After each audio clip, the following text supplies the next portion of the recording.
What's happening out there, Color Commentary family? You are back in Color Commentary live today, live all the way live right here in the studio.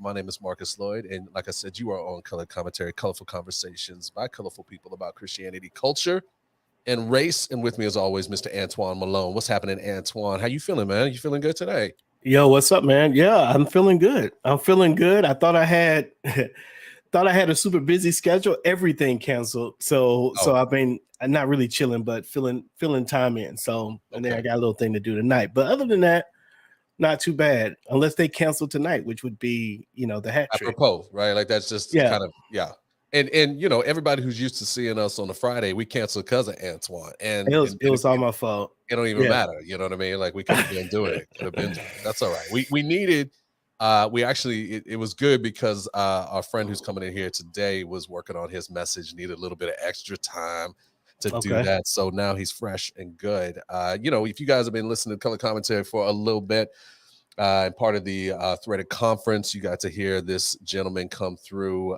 He has we have an episode on critical race theory back, I think last summer that he came through. Was it last summer? Conference? Yeah, I don't know when it was. I know everything feels like a long time ago. And then during the conference, he came in and did a session on uncritical race theory, right? So I know people, if they coming in listening, that you may think we're going to talk about critical race theory. We're not doing it, right? We actually going to talk about something completely different. But I want you guys to welcome back to the show, Mr. Rasool Berry. What's up, Rasool? Come on in. What's up? What is going on? It's so good to see y'all. What's good, man? How you feeling these days? What you up to? I know you like to talk basketball. I know we've been texting a little bit about some trades. Yes. Some things. So I am from Philadelphia, born and raised on the playground. Where I spend most of my days. And you watching the show? Have you watched I can't. No, I can't. See, I'm with you. I'm with you. That same way. I'm not sure. Yet. Look, I'm gonna give it 2 episodes. Okay. I need a pilot. And then I need to see what they're going to try to get me with after that. After that, if I don't like it, it's done. Got it. No, I'm not making a statement. I'm just emotionally not there. The original was such a big part of my life. Right. I just can't get with a reboot like that. You know what I mean? I get you. I'm with you. Well, they should have just named it something else and just did the same thing. Just named it something else. The same story, same character names, everything. Exactly. But you were talking about being from Philly. Yes. So I'm a Sixers fan. And let me tell you, from June to February was some of the hardest times. The frustration of seeing, us have Game 7 at home and losing to an upstart Atlanta Hawks team because our point guard refused to shoot in the fourth quarter. Then to see that same dude decide I don't want to play with y'all no more. Gotcha. My feelings is hurt. And then you got a max player sitting on the bench. I mean, sitting at home, not even on the bench, complaining about being traded. Then he comes to the team, but is clearly not playing, and then gets sent home. And then the entire just saga of what happened after that. It was just so exhausting. And would they trade him? Would they not? Are we going to waste Embiid's MVP-like season? And then they waited to the last minute, but man, when they pulled the trigger on that trade and we get James Harden for, it was just like, I can breathe. This is over. Yeah, pretty good. They look good first 2 games out. And I'm just saying we got a puncher's chance. I'm not saying we're the best team in the East. I'm not saying I'm expecting something. I'm just saying we got a chance. Yeah, you do. You do have a chance with Harden if he plays well with Embiid. That's a combo right there. That's a better combo than Kyrie, Harden, and KD. Just because it's because all those players kind of mixed into each other's stuff. But Harden and Embiid are complementary. The funny thing is, I don't know if I agree with you, but the I like reality is we never got a chance. They only played 16 games together, and so we don't really know what that would be like. That's an interesting question, but I just know I'm happy with what we got. They all want to be there. Embiid looks like he's so happy to just have it all behind him, and that he can actually play with somebody that's a playmaker in the way that that they're like Harden is just opening up the floor for everything. The offense is flowing so good. So I feel so good about that. Man. Well, look, you know, and I told you, I think it was a couple months ago when we were talking, you were like, are you watching this? I'm like, bro, I don't get to watch basketball. So I got to get past football before I can even get in. And then it was the other day, you were like, did you say that, Trey? And I'm like, what are you talking about? So I'm just catching up, trying to get back into watching a few games when I can catch it. I've got papers due the next 2 weeks, so it might not even happen for another. Hey, facts.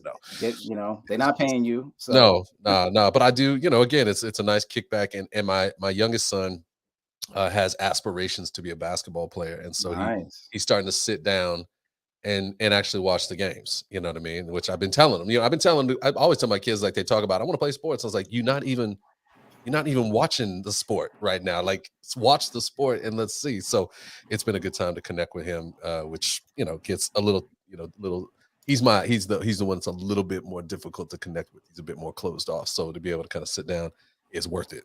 You know, nice. So it's good. It's good. So look, I know we're not here to talk all basketball here today, but basketball is a good starter. Get us in. I think, you know, what we're looking at right now, I will say, you know, when you've been on here before, we have had to talk more deeply about some very impactful material that's engaging in the midst of the conversation that the church is having, that the culture is having around CRT. But yesterday, we're not going to get, we are not intending to get that deep in. We may need to in a minute, but we're looking at the end of another Black History Month. We are on literally the last day of Black History Month, February 28th. And I am curious, just for you guys and even for the audience as they come in, like what has there been anything intentional that you've done this month to sort of celebrate and engage in Black History Month? So Rasool, I see you nodding. You got anything intentional there? Absolutely. You know, this was a unique one. Last year, I did this challenge where I posted a Black History Month story on my IG account every day, 28 days. Lord.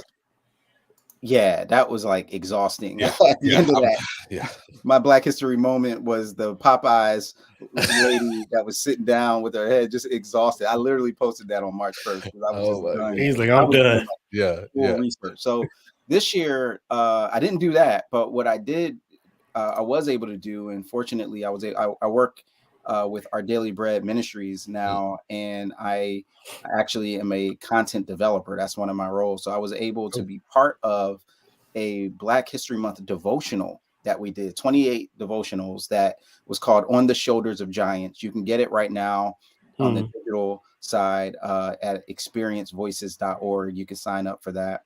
But it was an incredibly fulfilling project because we called it On the Shoulders of Giants, because we wanted to get away from the way that sometimes Black History Month feels is just like a random collection of facts that, like, on this day, this person did that. And, you know, that person did this. George Washington Carver did something with peanuts. And it's like, and it can feel like, why are we doing this? And so what we decided to do was we invited all of the contributors to tell a personal story about how someone in Black History Month or an event or a person can directly impacted them in their faith, and just them as a person.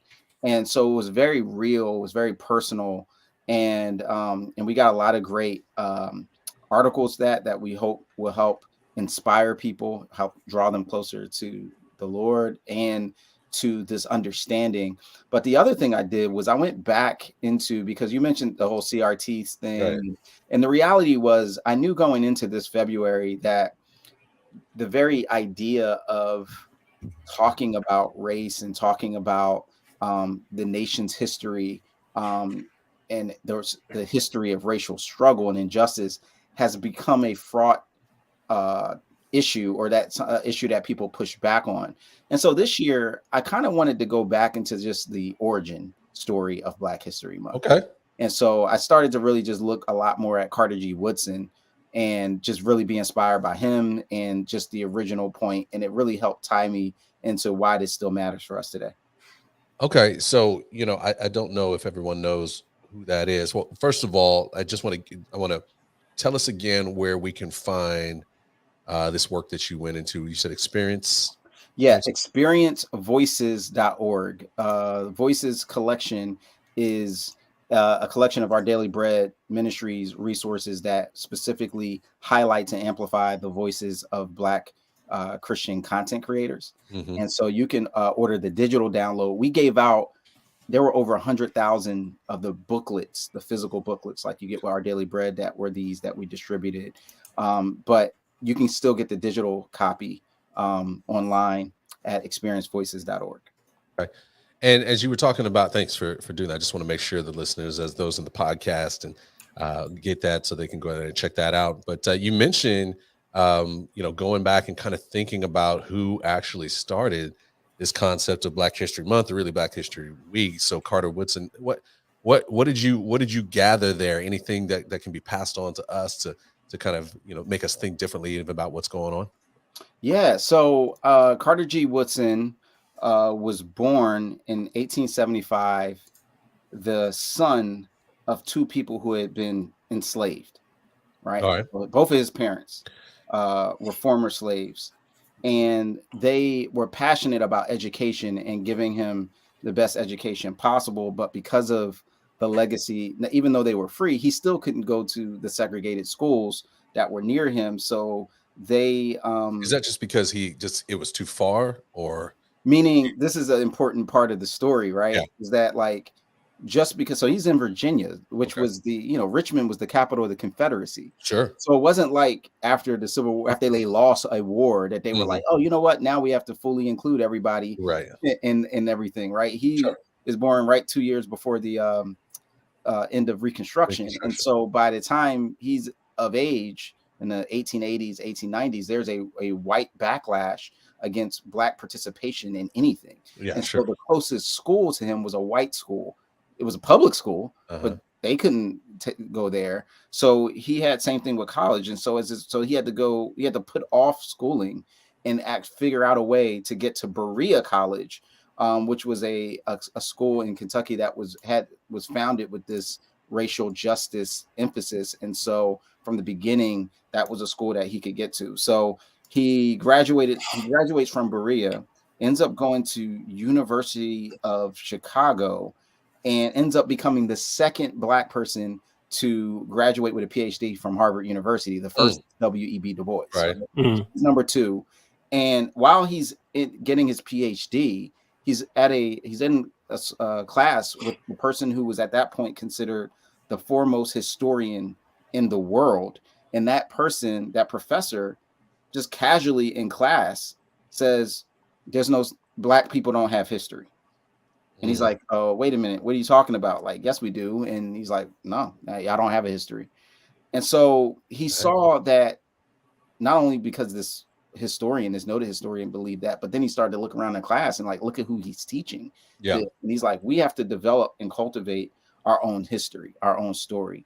And so he's known as the father of Black history because he just created so many works, and like the Journal of Negro History. He created what was at the time called Negro History Week, which became Black History Month, in order to celebrate and highlight the research that he was doing and encouraging other people to do year round. And just one last thing I'll say on this, because this shows you like how critical he thought this was.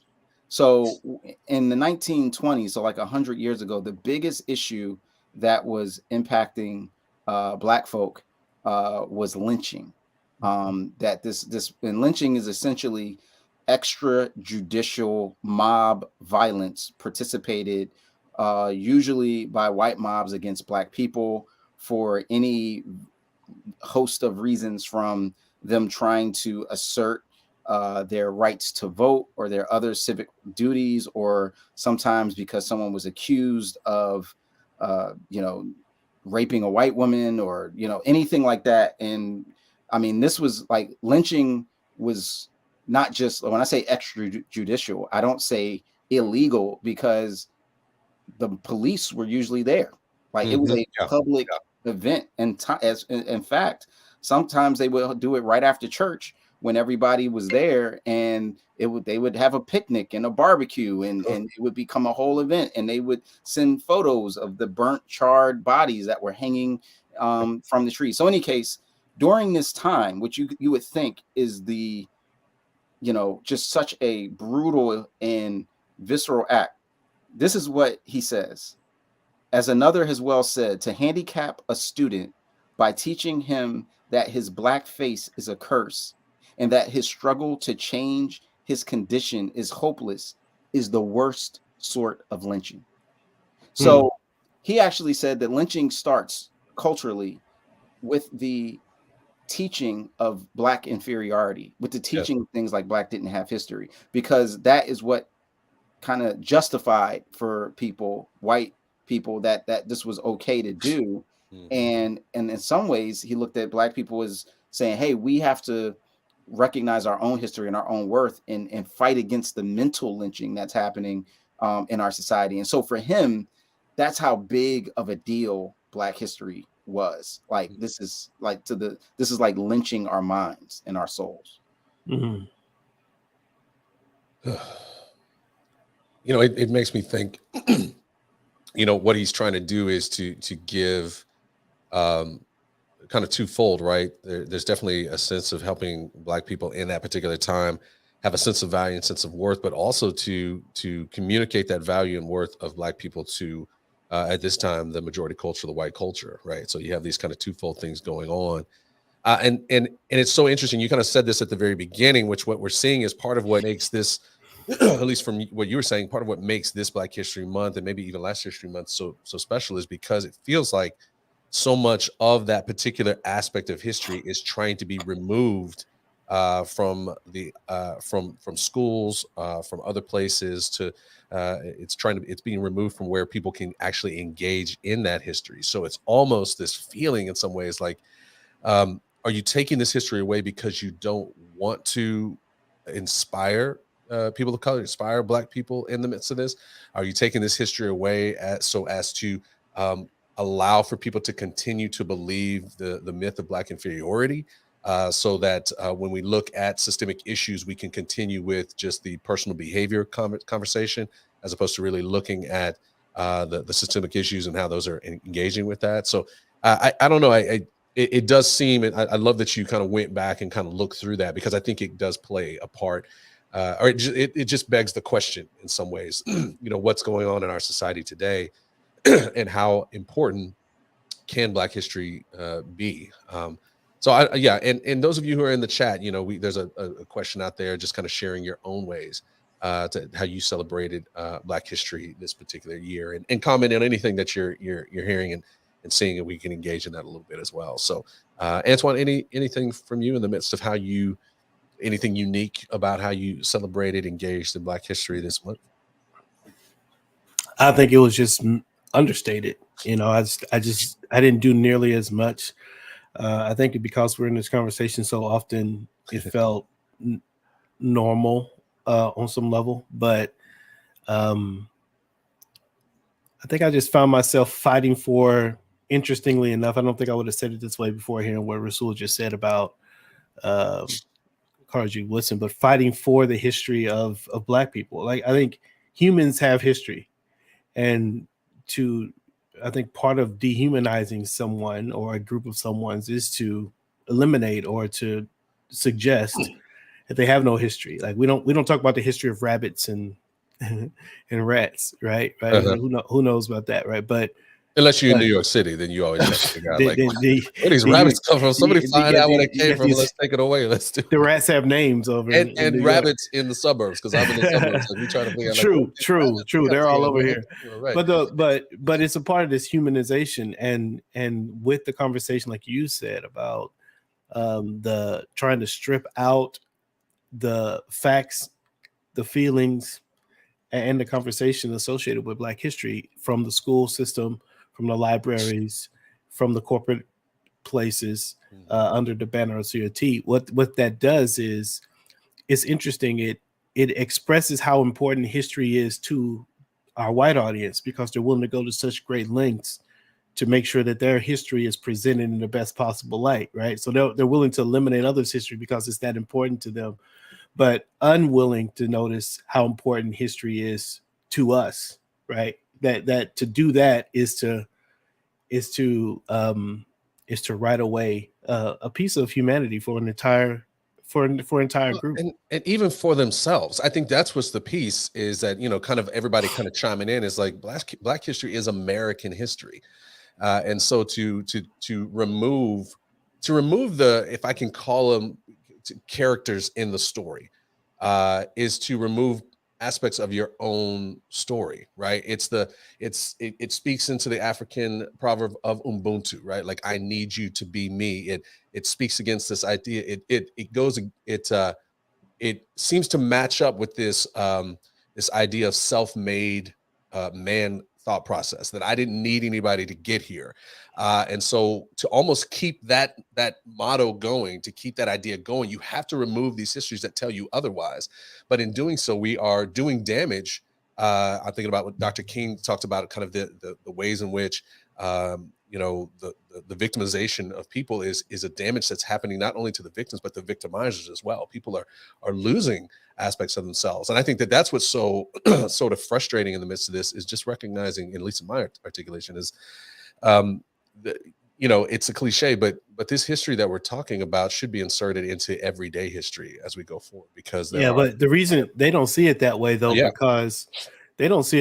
because the black person is unnecessary for many of them. The black person or the black story is an unnecessary sidebar to the main character's story, right, of America. And if you have time, if you don't have, you only have so much time. Like if you're a video gamer, there's the main story and there's the side quests, right? And for them, they're the main story. And so if you want to know what's really happening, they say, you know, let us tell our history. Everybody else is the side story. And again, like the oxen and the amount of things that were built in America on the backs of field animals. Again, nobody knows the history of these field animals. They were necessary, but they're not important. They're not dignified. They're not human. You know, they're not a part of civilization. And so they don't have a history, you know, and to give us the field beast treatment, you know, which of course there's lots of historical things associated with that. But it's a kind of dismissal of the humanity of Black Americans to the story of the American story. Word. And I think the other thing that really rocked me this year was thinking about the relevance or importance of Black history from a spiritual perspective and a spiritual discipline. And so I was asked to preach a sermon on Black History Month. And as I was praying and kind of considering, like, what's a biblical framework that I could come from to, you know, illustrate the importance of this. And there are two different dynamics. I mean, one, Antoine, you mentioned in terms of, on a very basic level, any tendency a society has to minimize and marginalize the voices and the contributions of a particular group in that community, in that society, is innately unbiblical, because it is suppressing the truth of the Imago Dei in that group of people, the fact that we're made in the image of God, right? Like that's, so already you don't even have to get out of Genesis chapter 1 to realize that the idea of that Carter G. Woodson was up against, of a professor telling him at the PhD level that his people didn't have a history, was already an abomination to the scriptures and what they teach about the dignity and the significance and the value and the worth of a people, of all people, right? But there's another part of this that I found, really poignant in a strong parallel. And so I saw it in the Esther story.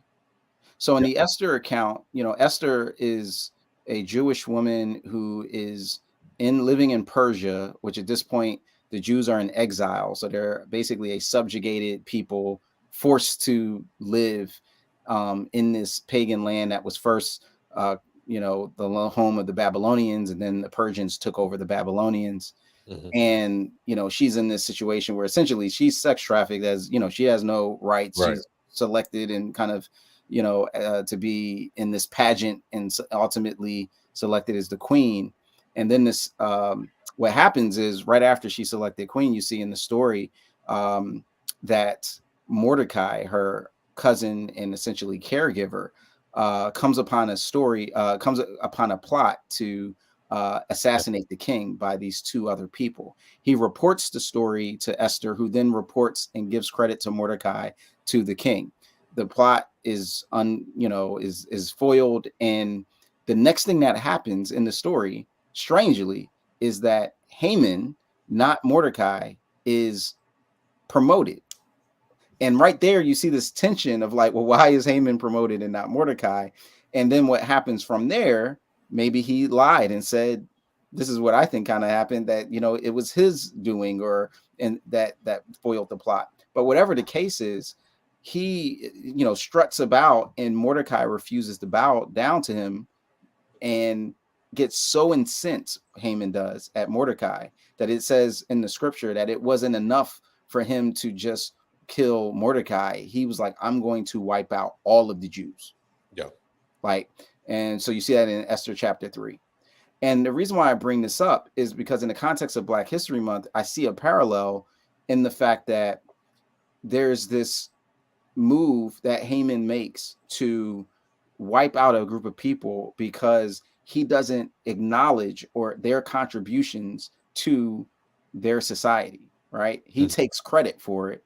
And as a result of that, when you see the anger and you see the hatred burn up within Haman, it actually ends up destroying himself, right? Yeah. Because he puts out this plan. He doesn't know that the queen is in fact Jewish. Mm-hmm. And the entire rest of the story arc, you see this plot unfold where essentially Esther exposes the plot, and Haman ends up getting hung by the same, gallows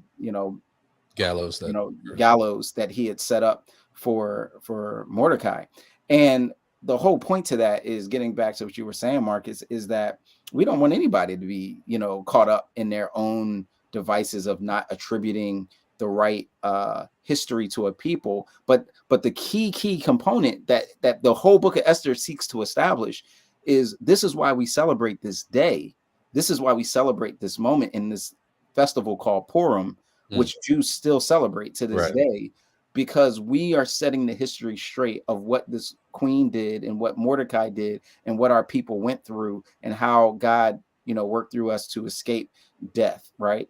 And when I think of that, I think of the built-in value of setting the record straight. And I think that was one thing that kind of gets missing in the Black History Month fog of February, that it's not just randomly reciting facts. It's actually pushing against a narrative that says this group of people really didn't contribute to our history in any kind of significant way.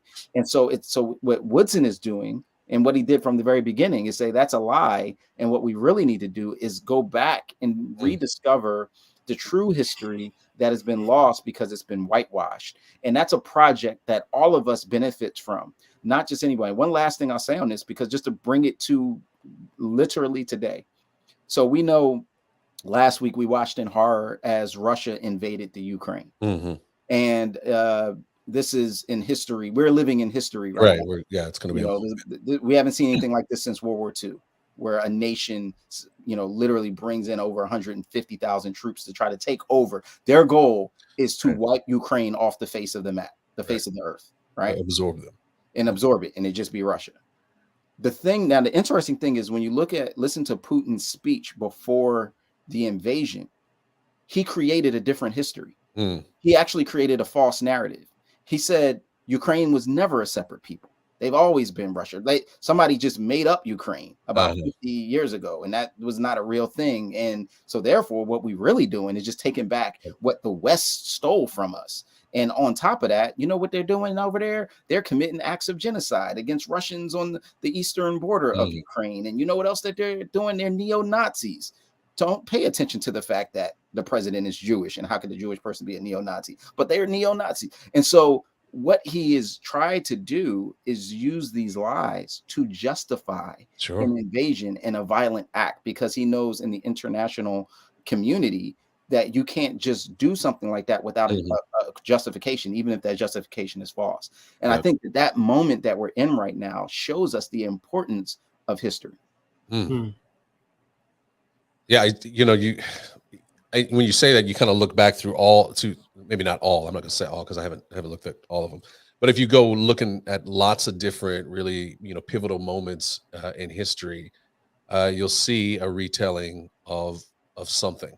You know what I mean? Like a new history, a new truth. You know what I mean? I mean, you can look at World War II. You can go look at the Nazis and the way that they were articulating about the Aryan nation. You know what I mean? And just like who is the most valuable people on the earth, and the whole thing about white supremacy that was kind of continuing into that space. And of course, we know just even our own history, that same sort of lie that was being put out there, right? And just to the point that you were talking about Carter G. Woodson and just his professor saying you have no history, like these lies that are just out there they just fester and go.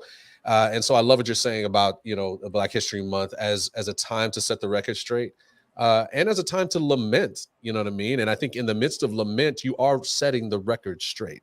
You're remembering these times, remembering these things that happened to us. And last year we did that as an organization, Threaded. We did like a month of basically prayer and lament. And so as you were talking about 28 days of posting some Black history, like, and how exhausting that was, we did 28 days of prayer. Like we brought people in for a call, and it was energizing. And yet like the rigor of that was, having to listen to stories, because we read stories from history about what actually happened. And people were finding out new things. They're like, oh my gosh, I never knew that happened.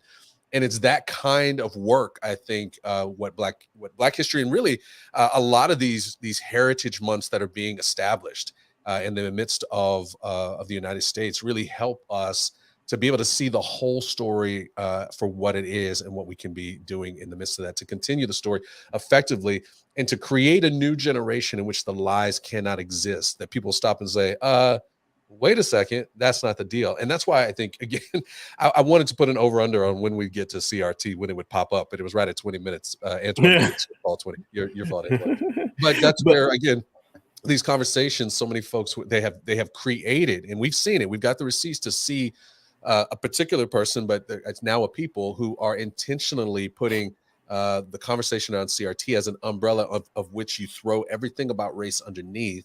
And then now pushing forward with groups saying, anytime you talk about race, you were talking about CRT, therefore we can't have you do it.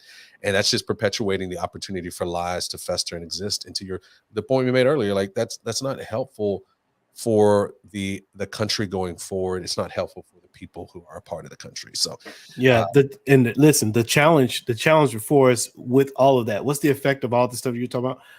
The challenge before us, especially as we remove history, Black history, from American history in the schools, whether through curricula or through the library, where they can pick and choose a book and just pick something up, is to move more toward privatization. The teachers there's not a line of teachers that are waiting for an opportunity. A lot of people are leaving the teaching profession. Mm-hmm. We very well may be looking at a reconstructed public school system that's far less effective, maybe a growth in private teaching or at-home teaching, where Black History Month will not potentially be featured at all. Whether it's a private school and for many of these people who are teaching their children at home, one of the reasons they're taking their kids out of the schools because they don't want to talk about Black stuff. So they won't. So we may be looking at a whole new generation of uneducated, potentially, over the next few years, uneducated. Much of the work that we've been doing to try to bring the Black story forward as a meaningful aspect of American history can potentially be undone by the shifting and the changes in the entire school system. Yeah, centered largely around what you said, this sort of repurposing of the term CRT. As race acknowledgement is something dangerous to discuss, as opposed to something that as I've always said, something inspiring to continue toward. It should be a baton that we pass. not something that we are ashamed to look at. And but yeah, so that challenge, the Black History Month. I think about my growing up and seeing all the pictures in my classroom, and even the ones that we are sick of seeing, like we know the majors, Dr. King, Frederick Douglass, Sojourner Truth, like we Mary Bethune, we had all their little pictures up around us. And I think there's going to be some kids in the next 10 years who they're going to grow up at home and they're not going to see any of that. They're not going to be exposed to any of that. And what does it mean? What does that mean for the racial landscape going forward? In America, are we about to experience a step backwards or what? So anyway, I don't know. I think those are definitely things to think about. But I also see like I don't know. I'm not going to call it a resurgence, maybe just a surgence of people who are desperate to get more of Black history and more of the racial history. Like, I think we're seeing that in our organization as we engage people. They're desperate for that. We're seeing more tools that are perpetuating that provide a kind of complementary education for those who maybe get it taken out of their schools, right? I mean, we just, this particular month, there were lots of things that were out there that people could get connected to around Black history. And we posted about one of those things a couple of days ago, just this masterclass piece that was called Black History, Black Freedom, and Black Love, in which there were quite a bit of, very prominent figures in current Black, elitism, if you in the elites. Anyway, folks who are able to communicate a lot about Black history. You got people like Angela Davis and Cornel West, Kimberly Crenshaw, who originated in many cases the phrasing of critical race theory. But you were able to get access to that on Amazon Prime if you had it with your subscription for the whole month, where people can do that. And so to be able to have these kinds of resources that are being created over and over again, even the things that we're doing here on the show, bringing in folks, we can talk about these things and engage. I think I'm not worried about it. And I also think that there is, I am. Of course, that's fine. We that's how we work as a team, right? Like that's the way it works. But I do think there's also there's a surgence in Christian spaces that have not been there before. There's some that have they're exiting out quickly, but I think Christian spaces that are also recognizing even the history, the quote unquote Black history from the scriptures that they are bringing into the space. Seminaries are engaging this, right? Like one of my favorite stories about Black history is Shifra and Pua, the midwives of Egypt, who, we don't spend time with them. We kind of push past them. We go to Moses and what he's doing, which is great. Another sort of conversation, right?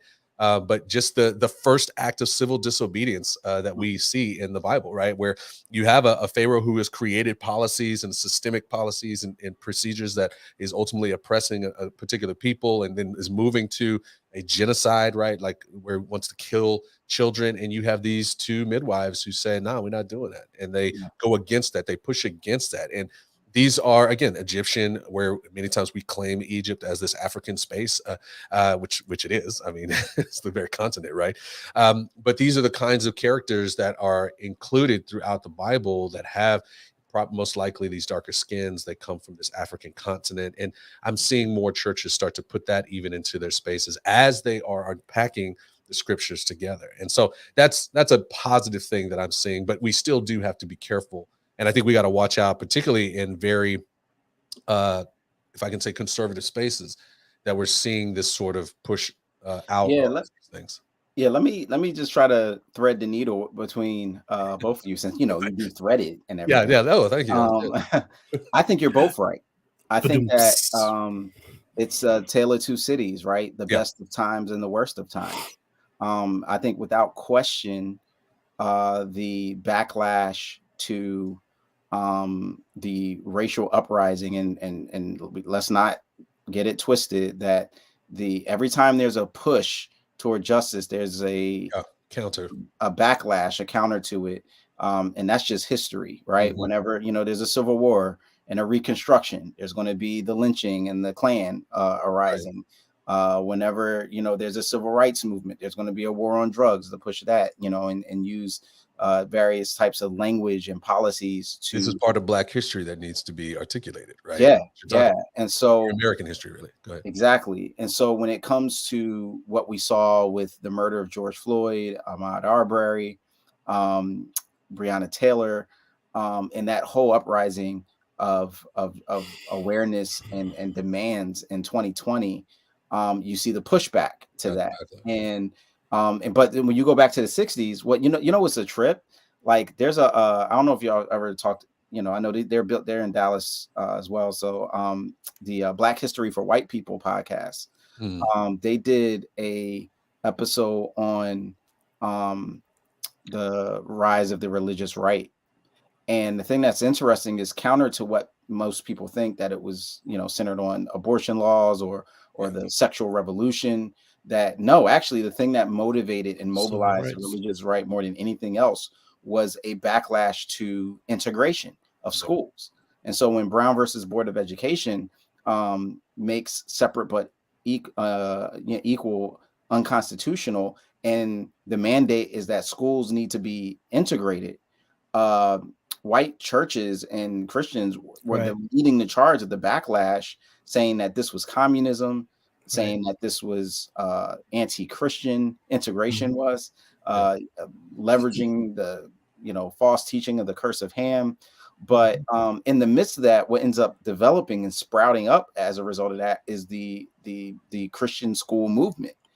Is a direct relationship to, it's a response to integration. So it's like, okay, I'm going to pull my kids out of this public school, and then we're going to have these Christian schools where they won't be able to, they don't have to, interact with Black people. And so, Antoine, to your point, like when you look at this backlash against, diversity, equity, and inclusion, introduction to issues of racial history, 1619 Project, there's definitely going to be ways in which, that backlash, and we're seeing it already, is, I'm seeing To Kill a Mockingbird be banned from public schools, and, even books about the Little Rock Nine and, Ruby Bridges and anything that's just like, in Alabama, public officials complained that Black History Month lessons was CRT. And so there is that's happening. And yet at the same time, Marcus, to your point, there's also a sense in which people are hungry and that awareness is reached, and you're seeing new spaces develop and new conversations happen. And I think the point to that, and why it's important to recognize that both are happening at once, is because sometimes we can get lulled into the sleep of thinking that history is inevitable, that progress is inevitable. And the reality that Carter G. Woodson teaches us, that any of these figures that we look at, I'm rocking my Fannie Lou Hamer. I saw that. Yeah, I know. Yeah. This is a Pre-March Act. This is what we, a whole line, a legacy line that we've developed of different, luminaries who've stood up because of their faith for justice, that history wasn't inevitable. Like they stood up and did something. And so what's it going to be? Which tale of the two cities is going to emerge as the more dominant? Well, that's up to us.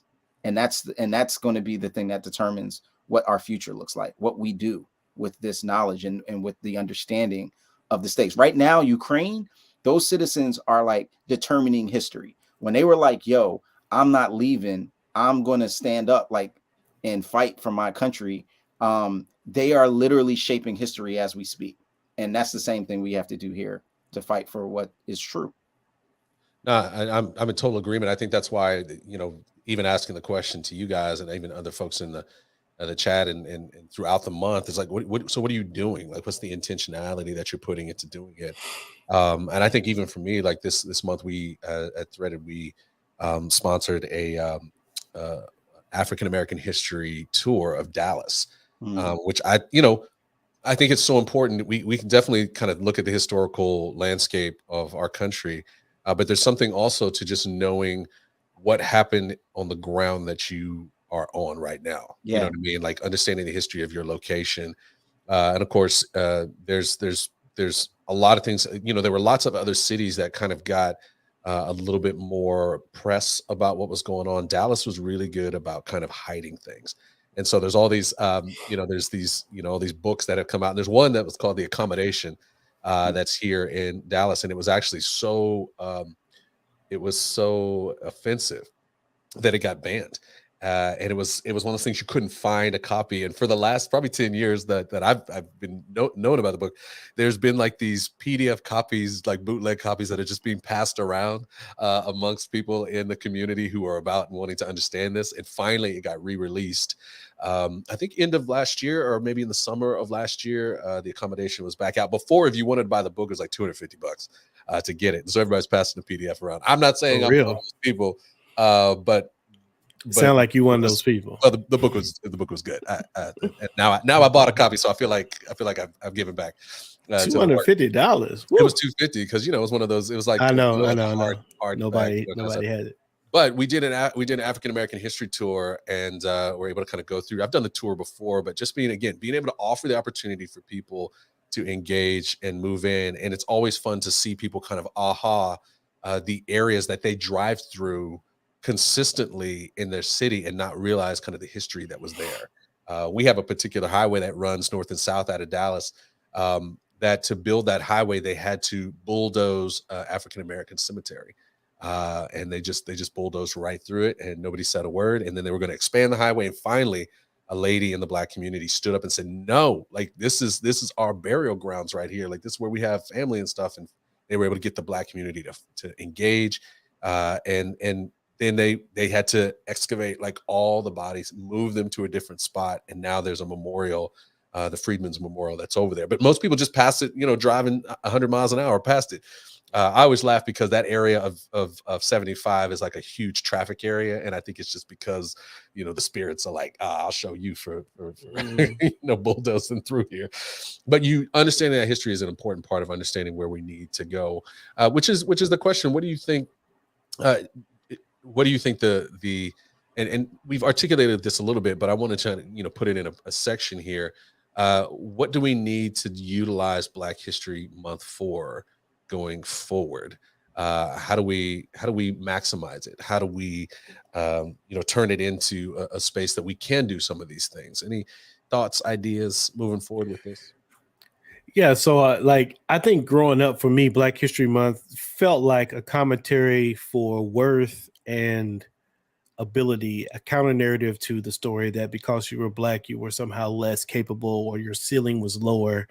You could only do so much and you could only contribute so much, but all the real major contributions had to come outside of the race. So as a youth, Black History Month and all the random facts were basically saying, hey, people like you have made contributions all over the place. Therefore, you have that same potential in you. Don't let anyone tell you otherwise. So it's a dignity almost conversation in my personal history.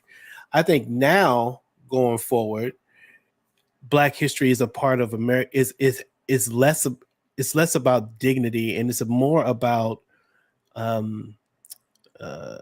pursuing the American dream as it's written, even if it wasn't intended the way it's written, right? But it's about manifesting an American society that is truly free and just. And in order to get there from where we are, and I would venture to say that we're not as far away from that, right? As we haven't gone as far as maybe people. No, I'm saying it. I don't think we have a whole lot to go. I think this last leg would be a very difficult leg, but we've already done a lot to get to where we are now. We just need to keep going.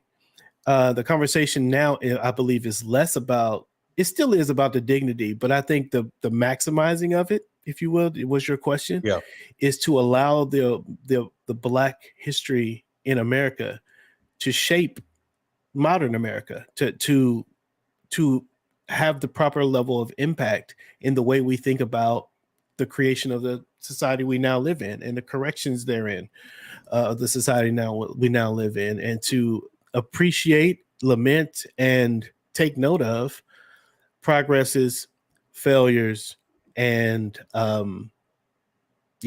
major disappointments that show up in the Black history intersection of American history.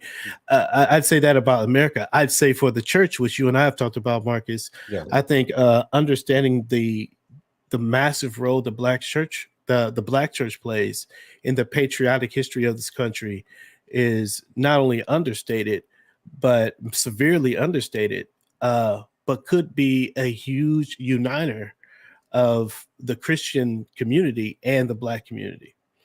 And I think that is a missed opportunity to this point, and to leverage that well could potentially bring be a uniting idea to bring people forward again toward progress. So those are some ideas. I love you talking about it, because you're almost teasing a show we got coming up in a couple of weeks. So we are going to talk about that very specifically in a couple of weeks. So, continue to stay tuned to the Color Commentary, because I think that'll be a really fascinating conversation, bringing in Dr. Trey Clark to talk through that with us. And so it'll be a fun time with that. Rasool, did you have something about the maximization you wanted to add? Oh, yeah. I'm about to bust, man. Oh, okay. All right. Well, yeah. So what we have to understand is that oftentimes the past is pretext, is a preface for the future. And it can either be something we learn from or something that we repeat. In the scriptures, it's fascinating when you look at how often God instructs his people to remember. And the battle for history, this discussion over history in the past, America's original sins and all that, it's a battle about memory. And there's two different shared versions. memory, like memory that everybody agrees upon. A memory that everyone agrees upon, or like a memory that is, I'll make it even more plain. Yeah. A memory that is more based on facts and that is true. Yeah. Based on myth. For now, I don't care if you agree about it. Yeah, that's fair. That's true. Yeah, that's good. That's good. Yeah. And so you have God in Exodus saying, remember that you were slaves and how I delivered you. In fact, he institutes Passover so that they can remember what they had gone through. And that memory is supposed to do several things. It's supposed to lead them into a space in which they worship the God who delivered them more fervently and more accurately. But then there's this other ethical dynamic that is supposed to happen. Remember to treat the foreigner well because you were foreigners. Remember to treat the person who's poor well because you were once oppressed. But the other thing that of how this is a contested memory is contested, history is contested. We also see in the Pentateuch that the people of Israel at some point are saying, yo, remember the fish that we ate in Egypt and cost nothing? Remember the leeks that we ate in Egypt? And literally they contort and misshape a history that looks fondly at their oppression because of the difficulties they're experiencing in the present. Let me say that again. They literally contort and shift and misshape a history of the past because of their present suffering that they're experiencing. And say and look like, yo, we had it good when we were in bondage in a foreign land, right? And that shows you how history and memory is contested. And so I would say that the importance of memory is still there. Remember what happened so you don't repeat the same mistakes. Or you could also go, no, I'm going to erase the accurate memory of what happened, that I was in bondage, and actually say it was better for me. And isn't that interesting? Same situation. You have some people saying, history, slavery wasn't that bad, or, slavery was actually good because it exposed people to the gospel. Yeah. Meanwhile, you have those of us who are Black or brown who literally the most dynamic challenge to evangelism and discipleship in the urban, especially Black context, is the history of slavery and the way that Christians or so-called Christians use the Bible to justify oppression and say, how could you dare believe something like that they swore on? So that's what we're dealing with. But then yet at the same time that we're dealing with that in the trenches, there are others who are saying, you know what, that was a blessing. It was don't call it white privilege, call it white blessing. You know what I mean? Because it was a blessing. No. That's a false history. We're going to call it privilege and call it sin because that's what it was. And so just to fast forward, 2 examples in the present. When I look at the history and understanding of voting in this country. Do you know why Abraham Lincoln was assassinated? This is a trip. I was watching a documentary. No, so I imagine you're going to tell us. Yeah. Abraham Lincoln, think about this.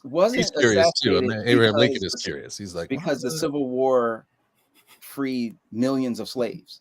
He gave a speech in which, because there was still the question of are these free people who were previously considered property, are they going to actually be considered citizens? Right. Like, what do you do when you have a whole teaching that says that they're property and now they're free? What does that mean for the way that we see America right now?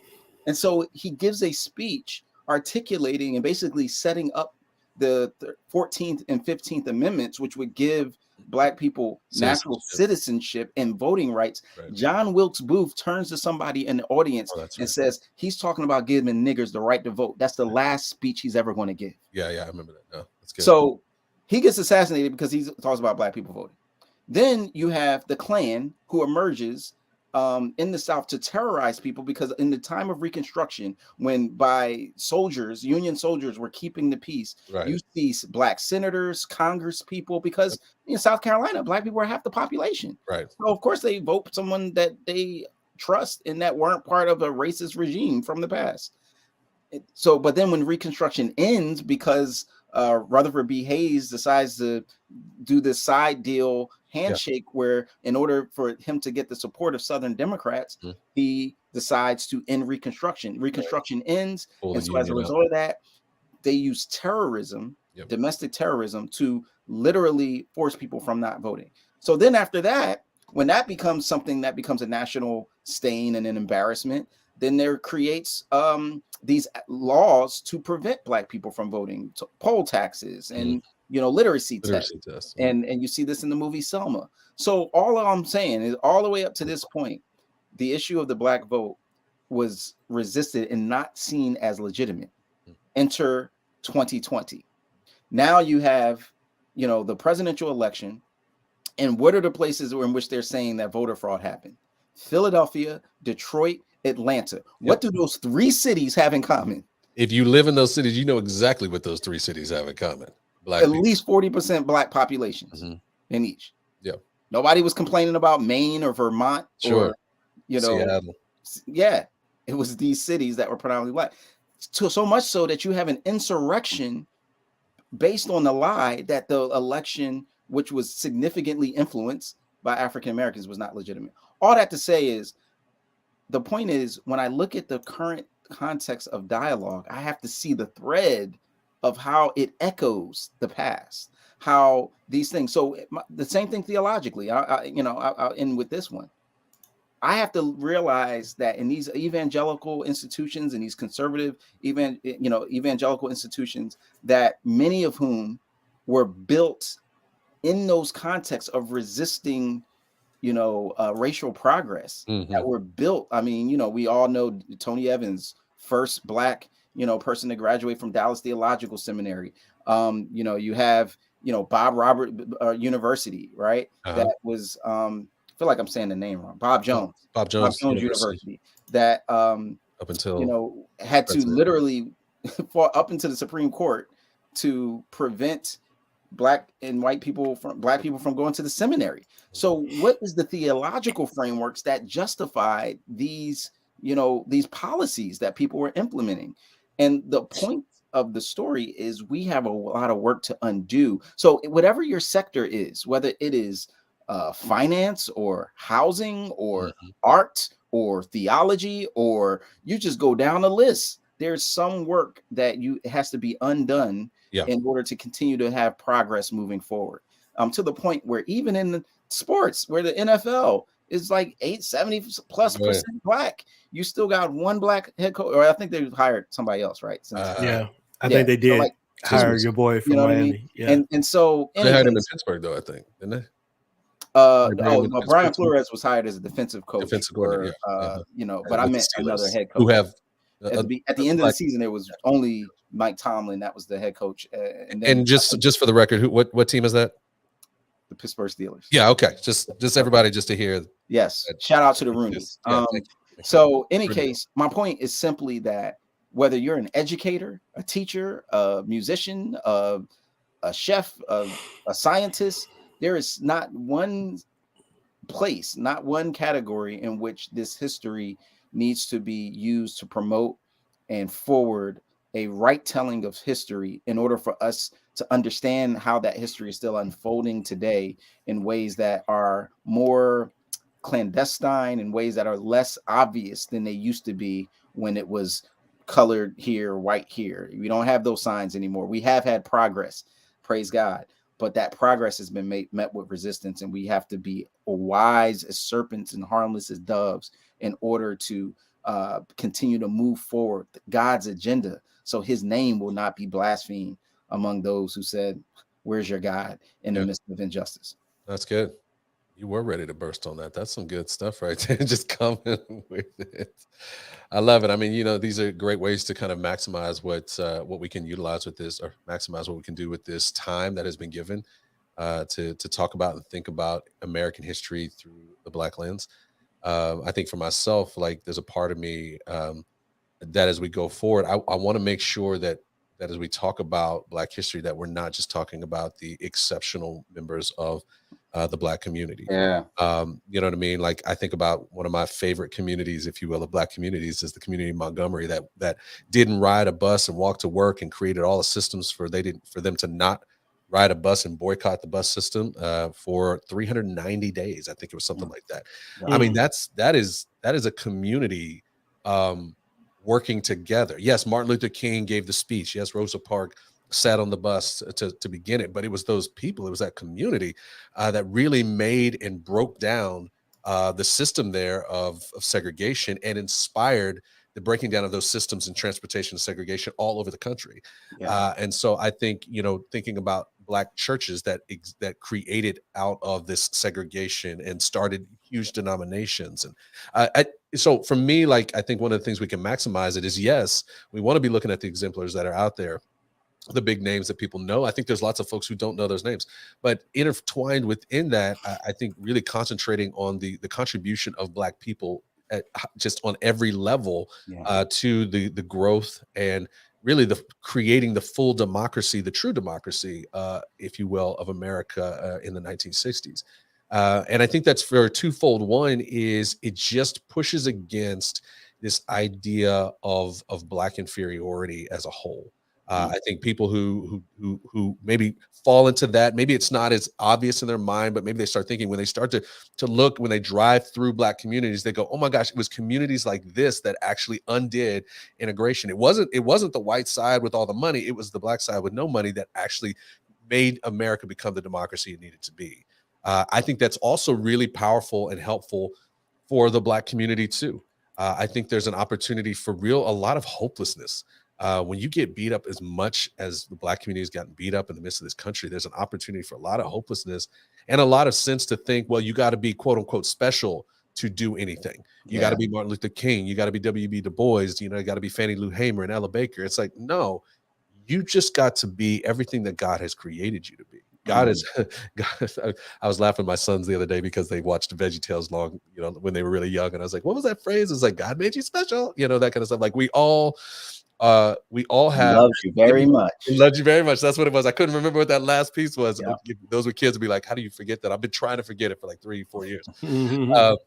But I think there's something for the Black community to own about itself, to stand up for itself and to say, we can do amazing things. And we have been able to do those when all the chips were against us, right? When we were literally being, paraded around as oxen and property, we were able to overcome that and push through that and create a space in which we could have the values that we even have today. So I think being able to maximize Black History Month is telling the stories of communities of Black people and just regular Black people, so that everyone can say, you know what, it's not just these outliers. Like I look at my family, my dad's on here right now. He's an exceptional African-American male, the way that he moved out of his situation that he was in. And it's easy for people to go, oh my gosh, why can't they all be like Ken Lloyd? Why can't they all be like this? It's like, well, we all can with the right amounts of opportunities and understanding. So for me, that maximization, I think, can go both ways. And I think we can find a way to bring hope and value in the midst of the conversation. So, man, good convo. You guys brought some good things in, talking about just Black History Month and this very end piece here. I am so excited always to have you back in the house, Rasool. And again, like I said, we got to critical race there for just a minute. So thank you for continuing the string of that. Antoine, anything to say as we maneuver through? And of course, I'll let Rasool have the last word here. But Antoine, anything as we move forward? No, good conversation as usual, my man. Good, always good to have you on the show. Yeah, for sure. Yeah, well, thank y'all so much. I appreciate the work you're doing with Color Commentary, with Threaded, and you know, and in Texas and in Dallas, where I know a lot of these conversations are very much at the forefront of Christian spaces of society, and it's so important to have, and it takes courage. And that's one thing. I mean, I love what you said about, you know, not just looking at the kind of exceptional or these kind of larger than life heroic figures. I mean, we definitely want to give, you know, honor where honor is due. And yet at the same time, bro, the more you learn the story, like the more you learn about Tulsa and Greenwood, and the more you learn about, you know, just all these situations that happen, Idlewild, and just, you can go down the list. New York, not just in the South and in the North and Philly, everywhere. The more you're like, yo, it's a miracle we're still alive. Like, and definitely still trusting in the God who many was trying to use to justify our oppression. But yet, and that's where theologically the American church should see the Black church as a revivalist reformation movement within the Christian community that said this is not biblical. That's right. Richard Allen, shout out, Absalom Jones, you know what I mean? Absolutely. That said this ain't right. You know what I mean? This ain't right. And so I think that I want to talk to the non-Black listener and say that, like, I want you to be able to celebrate this and rock with this too, because what I learned when I majored in Africana Studies at UPenn, it helped me to see the connections. That's why I can look at the Ukraine situation and identify with it and connect with it and fight for them and express solidarity with them in the same way, you know, the Uyghur in China, or, you know, whoever else, you know, when there's even scenarios in Africa, the Hutus and the Tutsis, like this story that is our American story is something that we should lean into, that we should lament over, as you said, that we should celebrate, and that we should continue to press into and not shrink back from. And it's something for all of us to take value and pride and sadness. And one last thing, just as a teaser, y'all would give a teaser, so I'm gonna give one before, especially because it relates to the great state of Texas. So I'm working on a project for Juneteenth, y'all. I'm going to be in Texas, in Galveston, in Houston, Dallas, Fort Worth, doing interviews and tracing the story to talk about the celebration of faith and freedom that is embedded in Juneteenth. We're going to have available, like we did the Black History Month devotional, that you can either order the booklet or just get online through a reading plan that's digital. We're going to do the same thing for June, but this one is coming with a documentary series. And I mean, I don't know. I ain't gonna give it. I ain't gonna give you everything, but you can't say it all. It's gonna come with a soundtrack from a prominent Christian hip hop artist that, you know, is gonna just be dope. So yeah, I'm excited about continuing that story and that journey. And just like how Black History Month has a lot to teach us and a lot to tell us about the present and the future that we want to see, so does Juneteenth. And I look forward to maybe coming back on and telling y'all a little bit more about that when I can kind of lay out the entire thing. Man, I'm excited to get you coming through here. You know what I mean? We definitely going to see you when you come through here. We get you on the show. We could be a part of the documentary. You know how we get in here on this thing. Man, that's exciting stuff. I'm interested, being a Texas cat, you know, for my whole life, knowing that Juneteenth story. I can't wait to see what you guys are going to do with that. And we will definitely keep this project in front of the listeners and in front of the folks who are in this area, because we want them to be a part. We trust what you're doing. We love what you're doing. We love having you on the show, as always. Love talking with you about anything and everything. And I'm sure we'll be texting a lot about basketball as we go forward here. Yes, sir. Yes, sir. Man, well, this has been Color Commentary, colorful conversations for colorful people about Christianity, culture, and race. You know that our desire is to get lots of different perspectives in front of you so you can see the world through all the lenses that God has put here and that he has imaged himself through. So as you go out into your world, make sure you look through those lenses and stay colored.